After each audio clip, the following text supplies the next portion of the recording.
Iryo tegeko ry'umukuru w'igihugu ribohora uturusho tw'abakozi ba leta bakorera amashirahamwe ya leta afise amategeko yiharije ryatewe ku mukono n'umukuru w'igihugu kw'igenekerezo rya mbere Nyakanga uyu mwaka wa 2023. Aho muri iryo tegeko vyari bitegekanijwe ko utwo turusho twari gusubira gutangwa mu kwezi kw'indwi uno mwaka. Iryo tegeko rero umushikiranganje w'ikigega ca leta Audace Niyonzima nawe nyene yari yamenyesheje ko ari ryarindiriye kugira ngo abakozi bashobore gutunganirizwa. Ivyo vy'uturusho n'ingene bizogenda bizoja muri iryo tegeko rishasha niryo rizoheza rikabitomora neza. Ubu rero ntitwari tuvuga ngo bizogenda uku canke kuriya, twende iryo tegeko ko rizoja mu ngiro vuba, ahanje rizoheza rigatomora ingene bizoheza bikaja mu ngiro. Nubwo iryo tegeko ry'umukuru w'igihugu ryavuye riboneka ririko rishigwa mu ngiro kuri bamwe, umushikiranganje Audace Niyonzima akaba yaravuganye ku telefone kuri wa gatatu n'abagenzi bacu bo ku radio y'igihugu igituma bimeze gutyo. Ubu twa turegeranyije ibiharuro, umva rero ntwara gusa dushoboka duharura imishahara umukwiwe tutabiharuriye hamwe byose.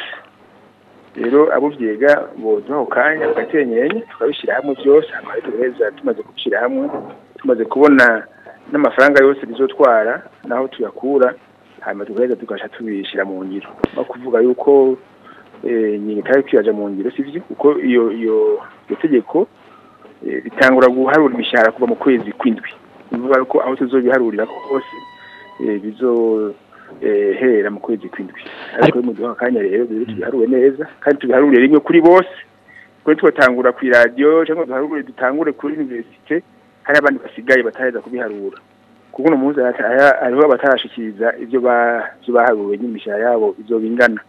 Ariko nyakwa abashikiranganje benshi baravuga ko bari bahejeje kubiharura harabaye amanama barabiharura ubu munasubira muri batuma ko kandi barabiharura nka bose bari barabitanze aho twagiye turaca mbega ntubona kumenga naho nyene harimo agahatsi. Ntabwo ko bahejeje kubiharura kuko bige biharuro bivuga n'imishahara zoduga ntibyari bwasohoke.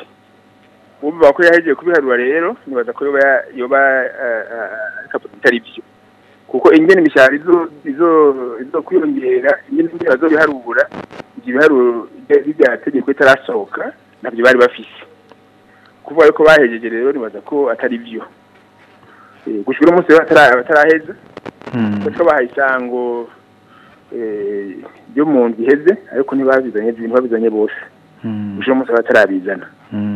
Ariko nyakwa mucanganje muri antu gatoya za regide zo twabajije za poste aeroport za nature bose twahaciye kandi barayaronsa amafaranga bo babiharuye gute? Reform propre abo imishahara iharurwa n'amaserivisi yabo direct nabo ntibica muri budget centrale abo urumva nuko bo bahemba baca barahemba directement sur base y'amakalcule bakoze babo. Ngako bavyapitse bashobora ko bashi baharura bashobora ko bihete. Ugiye biruko rero bamwe mu bakozi begwa n'iryo tegeko ry'umukuru w'igihugu bamenyesha ko batarota batora umushahara bahora bahembwa aha twovuga nko muri kaminuza y'u Burundi. Ngira ngo nukutabitahura neza kuko itegeko ry'umukuru w'igihugu riratomboye cyane. Mu ngingo yaryo y'indwi rivuga yuko amateko yose adahuye naryo yahagaritswe kuva iyo tariki. Ukuvuga ko imishahara itegerezwa gutegurwa hisunzwe iteko ry'umukuru w'igihugu. Ibindi sinzi iyo boza babikura. Abataratunganirizwa rero imyidogo ni yose bagasaba ko leta yobafata cyo kimwe n'abandi bakozi. Ntitwumva abo bantu bariko baraja kubiri n'itegeko ry'umukuru w'igihugu riri ngaho kandi ritomoye. None gushikiye isaha twagomba kumenya none ko umukuru w'igihugu atasohoye yindi decret ho bari yindi decret yasohowe n'umukuru w'igihugu cyane n'uwundi uwo wundi yoba yabikuye. Abo bakozi bataratunganirizwa bamenyesha ko badatahura igituma ivyabo bitaja mu ngiro narijya iryo tegeko ry'umukuru w'igihugu atanzitizi nimwe rishiramwo kugira ngo rishobore kuja mu ngiro. aho ingingo yaryo ya gatandatu ivuga ko ayo mashirahamwe yose avugwa mu ngingo ya kabiri ategerezwa gukurikiza ibiri muri iryo tegeko.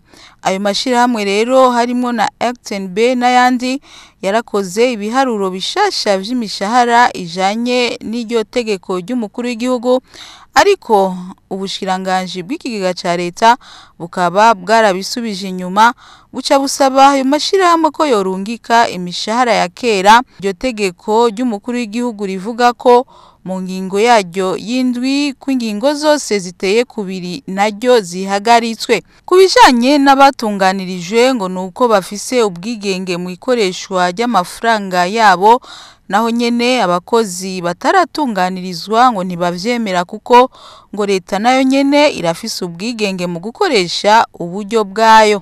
Tubibutse ko umukuru w'igihugu yigeze gukebura abakozi ba RTNB ko bananiwe no guharura ivyabo. Abakozi baribaza rero bati none ko vyaharuwe hisunzwe itegeko ry'umukuru w'igihugu kubera iki bitagiye mu ngiro?